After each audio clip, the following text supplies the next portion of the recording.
So, my name is Alyssa Durbin, and this is my Anchor One, Creating the Literate Environment. My class context is I'm a fifth grade teacher with 23 students, and I teach at Goldsmith Elementary School, which is pretty average size elementary school, I would say. We have about 550 students, but we're in a large district, large urban school district, which is Jefferson County Public Schools. So, what's really unique about Goldsmith Elementary is that we have an immersion program. So, one of the four classes in each grade is the immersion class, which means that the students learn half of their day in Spanish and half of their day in English. And I think that this is really unique because the students are learning language as they're learning content. So, even though they may not be fluent, in Spanish or English because it is dual way immersion. They are learning the language through my actions and through kind of the pointing and the translation and the workbook and pairing the text between Spanish and English, listening to me say the same directions over and over again, watching their peers that are fluent respond. So that dual immersion is really, really unique to Goldsmith. There's only one other school in Jefferson County Public Schools, our district, that has a dual immersion Spanish for elementary school, and I just love it. I think it's a great program. So, with that being one of the four, or one of the immersion teachers for my grade, I'm one of the four fifth grade teachers, and I'm the immersion teacher. It indicates I obviously have a diverse classroom. My students have a variety of ethnic backgrounds and racial backgrounds, but the majority of them speak either Spanish at home or English at home as their first language. I don't have any students who have a different first language. I do have one student who speaks another language as a third language, but first language is all Spanish and English. So culturally, my students have a lot of similarities, but of course, they come from different countries and they're very, very proud of the countries that they come from. They love to celebrate little things about their countries, tell me about their holidays and things like that. Um, Socioeconomic status has come into play already in our classroom, just with, oh, well, this kid brought supplies and this kid didn't. And of course, they noticed that. So we've been trying to, minimize that as much as possible. But they have definitely noticed a few things with socioeconomic status. And of course, they've also been together since kindergarten as part of this immersion strand. So my kids do know some of the differences there. And then when I refer to ability, I'm really talking about academic ability. My class actually does not have anyone with an IEP, and we only have one student with accommodations due to a hearing impairment. So the only real accommodations that we have are because of language. I have two students who are still newcomers, and then the rest of them are somewhere else on the spectrum of language acquisition, from Spanish to English. And then most of my native English speakers are pretty low in their Spanish language knowledge, lower than I thought they would be. And so I'm really balancing that language knowledge and the content knowledge. I have students who I have one student who's actually in the advanced program and a couple more that I'm trying to get into it.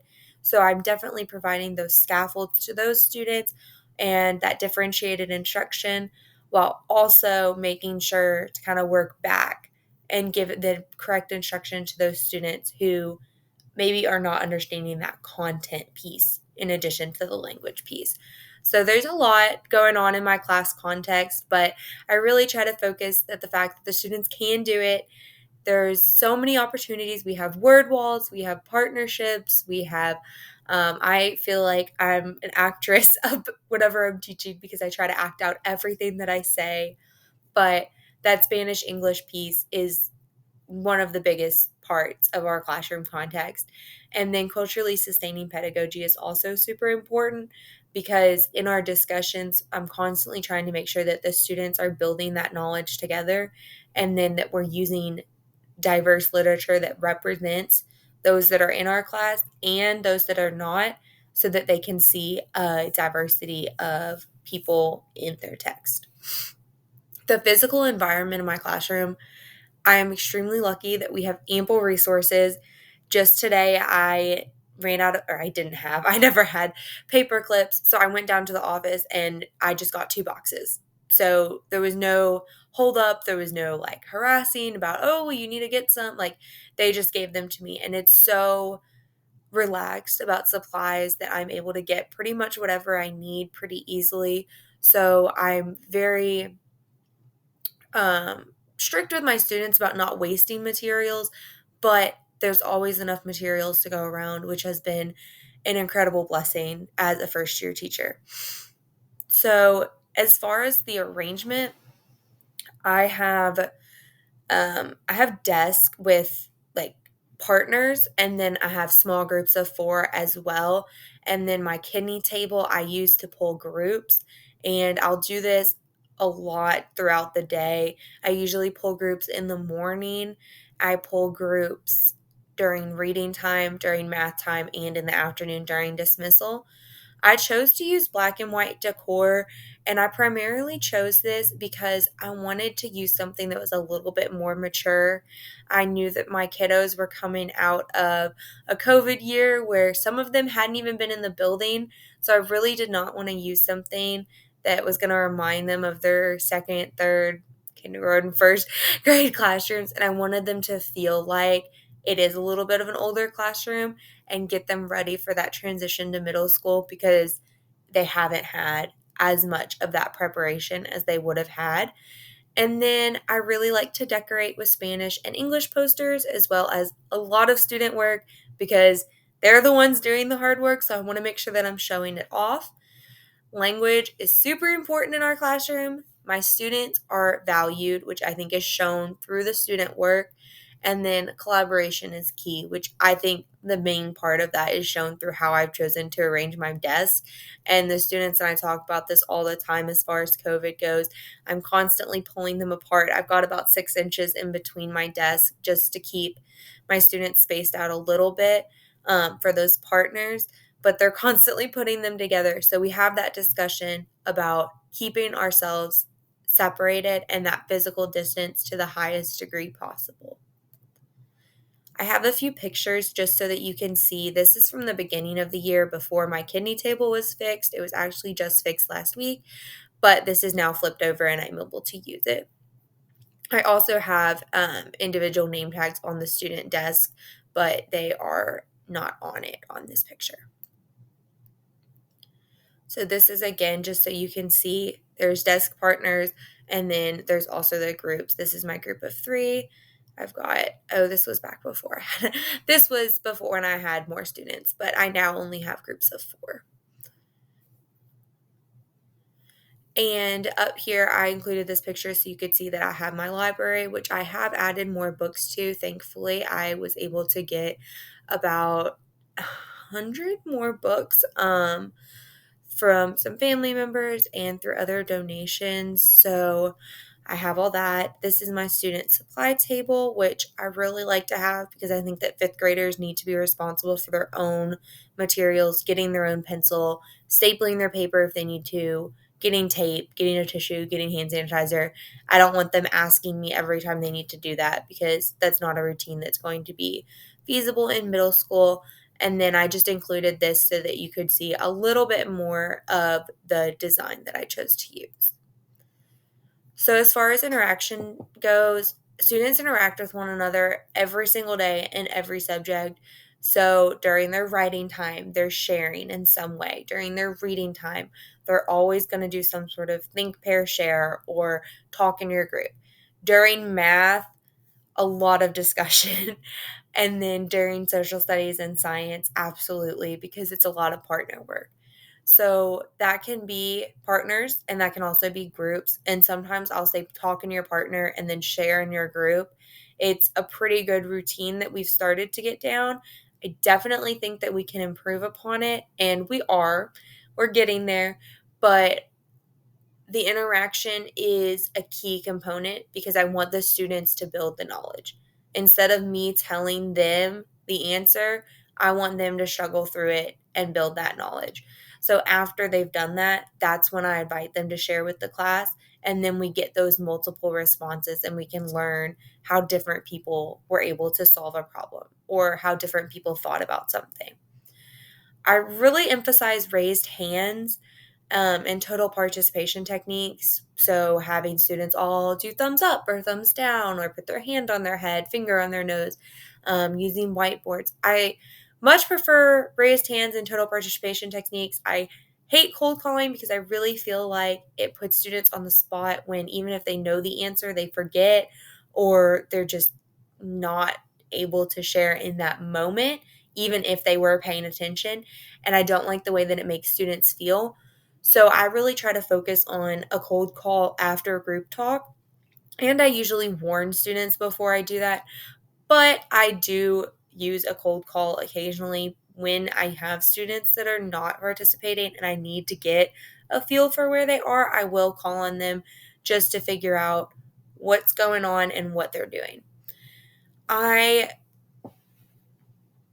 Based on the instructional time, I use my language. So if it is ELA or social studies, I'm talking in English. The students can talk in English or Spanish. So they do that in my English and social studies time. They will talk in English or Spanish, and that's okay, unless we're at reading groups, in which case they have to talk in English because that's a district policy. They have to respond in English. I have to assess them based on their target language, which for the district is English. But then in my Spanish time, I have to really enforce it. I think we're a little bit better during our English time, but in my Spanish time, I have to really enforce that I'm talking in Spanish. So for math and science, I only talk in Spanish. I only give directions in Spanish. I'll point to words in English if they're on the board or on the word wall, but I don't say them. I will allow students to explain, like I'll say, can somebody else explain this or can somebody explain this in English? And a lot of times students will. Sometimes people won't want to share and then it can get a little tricky, but I'll just point kids to the word wall and remind them that they have the instructions in English most of the time, so they can usually figure it out even if somebody doesn't explain it in English. And everyone has to participate in some way. If they're not, this is usually when I get to that cold call, which I don't like doing, but if they're not participating, then it's hard for me to know how they're doing, if they're lost or if they're bored or if they're right on track. So I need that participation for me to gauge my instruction and also where they are. And then I really focus on collaboration and student-centered learning. So, my day, as far as literacy goes, is broken up into 30 minutes of writing, which is first, 30 minutes of literacy whole group, and then 25 minutes, 3 times, of guided reading groups. We have not begun officially guided reading groups. I've already done 2, but those were not official guided reading groups. They were not following the schedule exactly, not super strict. Mostly we've been doing rotations and I've been pulling groups for helping with some of the work that we've been doing because students need some of that work, that one-on-one. And then we're also working on a writing project currently, which has been an amazing experience. My students have really gotten to see the writing process because I started with a very rough draft of how to make a paragraph. Then they did another rough draft. Some of them had to do another rough draft. They did a final draft on paper and then they typed it and were able to add pictures and then they uploaded all of that to their backpack, which is a demonstration of all the skills that they've learned. So I wanted to demonstrate that they are resilient. So at first, when I told them they were going to be making multiple copies, they were like, oh my, I can't do that. I can't write a paragraph more than once, which, of course, by the end of the year, they'll be doing over and over again. But at the beginning of the year, that's a really daunting task for them. So the fact that they were able to persist and actually complete this, I'm pretty proud of them. Most of them already have it in their backpacks, but I've got a couple more to get done. I also have a new English language arts curriculum, which is called EL Education. I really like some of the lessons, but it has been pretty tricky to implement as far as timing goes because it is not made for our 30-minute literacy whole group. So I have definitely been stealing some of that reading group time because I have not started those designated reading groups yet. I know that as soon as I start, which will be next Monday, I'm going to have to be super strict because those kids deserve every single second that I have to give them. But I also know that I want to make sure that we're getting our literacy instruction. So I don't want to take anything away from writing because my kids need that instruction just as much. And I don't want to take anything away from guided reading starting next week. So I'm really trying to maximize the instructional time that I have this week. Speaking of those reading groups, I have 5 groups because I have levels E through W, and I have 5 on level V and 6 on level W. So there's a lot of groups, but 2 of my groups are only going to meet 3 times or 2 or 3 times a week. So I'll have one of my groups twice a week and one of my groups 3 times a week. And then we're trying to figure out if we're going to do 3 rotations. That would be that, or that would be actually another group in that realm, or if we're going to do 4 rotations, and that would be the 2 and 3 times a week. So it's a little bit tricky. We're still trying to figure out exactly how we're going to accommodate for these reading groups, but because of COVID, we're not allowed to switch within classes, so it's definitely a tricky situation. I think that some of the deeper thoughts and beliefs that I'm portraying to my students through everything in my classroom environment are that differentiation is really important and that they're not all the same. I also think I'm showing them that group work and individual thinking are both important because I force the students to talk a lot of times. Some of my students are really, really individualistic in their work. They would rather work alone, but they need to do both. So some of my students only want to talk. They always want to do that partner or group work, and some of my students are the opposite. So I kind of try to balance those so that they can hear others' ideas and have time to work on their own. I also use the gradual release of responsibility, particularly with my ELL students, but with all my students by giving them sentence stems and vocabulary words and other supports that can help them to complete their work and demonstrate their knowledge that without they may not be able to show me what they know.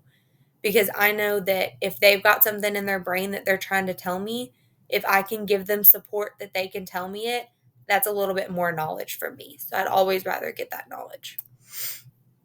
My strengths in instruction in literacy, as far as I see, are having that student voice and making sure that they, as students, are participating in constructing knowledge.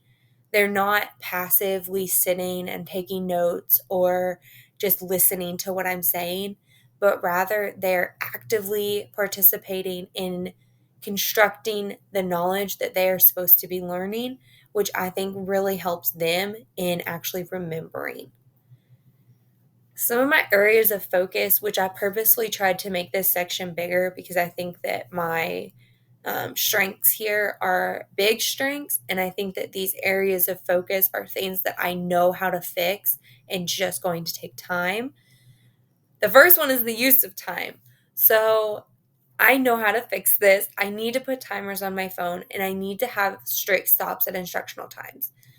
And when I say strict stops, I mean that my timer should go off 1 or 2 minutes before, and I should make sure that my students are comfortable with where we're stopping because I'm very student centered. So if I miss 1 minute of reading because I'm finishing up writing, I'm okay with that. I will make that up the next day, but that's on me to do. And I don't want my students to fall behind or to feel rushed because of my error. So that's one of the things that, as far as I'm saying, as much as I'm saying strict, I don't want to be too strict.